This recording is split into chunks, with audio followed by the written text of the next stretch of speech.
In a nutshell, the childhood I had up here when I was 12 and 13, like it's gone.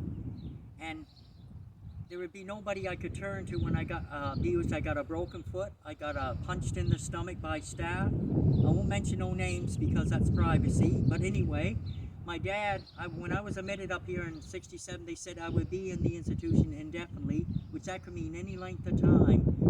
And I would like to share this with the public on YouTube, that to get the message out why this institution, the government had closed it in October 2008 because of the residents were getting abused.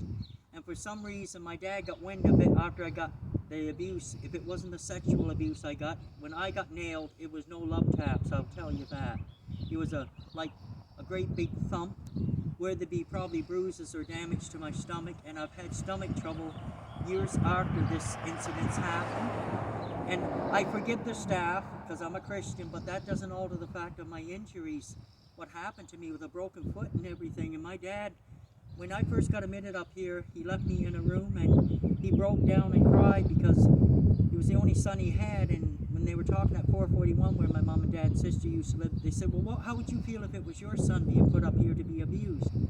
And like, for some reason, as I said, people have got wind of it. I got a letter to state that I could sue them, and I did sue. I got almost, I don't know how much it was maybe 4,005, somewhere around there, but anyway, it doesn't really matter how much I got. It's the thought that I got abused, and I want to forgive these people for what they done, because God would want me to. In the Bible it says. But anyway, and for some, as I said, for some other reason why my dad would not let me go back, and if I hadn't got back in time when I was in 68, I'd lose my dad. Well, my dad said, I didn't put my son up there to be abused, eh? And like, as I said, it really hurt at me, and a lot of people said, oh my goodness, when you got abused when you were 12 and 13 as a kid? Yes, I was. And I did not feel comfortable about it. And if it wasn't a staff member that did it, I had a guy, we used to wear glasses up here, and he knocked them off my face, and it was very bad how this incident's happened to me. Plus, you couldn't cry because you'd be considered as a baby, or you couldn't show emotions to this incident. And if what you had to do, you had to keep your mouth shut, do what you're told, when, and how.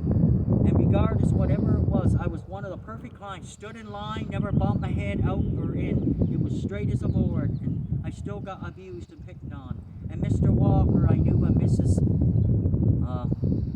Her name was Barley, a social worker, and she was good. She never hit me, or the women's staff did. Mrs. Fay never hit me, and Dr. York was one of my doctors up here at the time, and I'm going back 55 years, or 68 and 54, so I mean, I'm really, still bothers me right today to have this problem of my abuse, and people feel so sorry for me, so I just want to get this message out.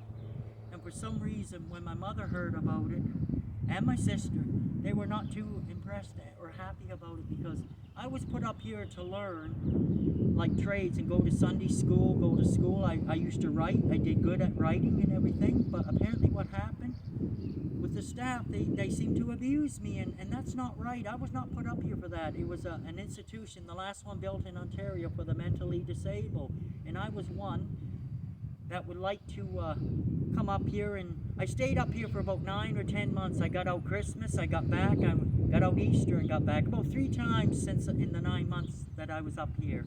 And I don't feel comfortable why this had to happen to me. So anyway, I'm very happy that that's over and done with. Now that I'm 66 years old, going on 67, those memories up in this institution at Blenheim, Chatham Camp will never ever leave me.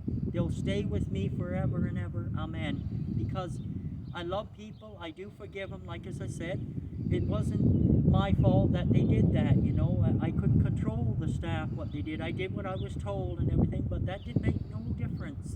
I still felt I needed some support, you know, with this matter. So anyway, it's just a nice day today, and I thought I would do this video or have a photographer do it, because, you know, memories up here. What do you think I keep coming up here for? I love it. I'll never forget it, because it's a place that I grew up as a kid, and then when I come up here, I was happy at first, but then I started to get, as I said, abused, and for for some reason, maybe either somebody said something or the Children's Aid Society might have gotten involved in this. And my dad, you never knew what my parents done, because I wasn't home at 441 Houston Street North, so I don't know what they done. They might have done something, reported it, and then they decide to bring me back home. So I mean, I don't know, whatever reason is, they already know the reason. So I'm happy, Christine and Krista, for helping me with this matter, because I still feel sad all the time because I got abused, eh?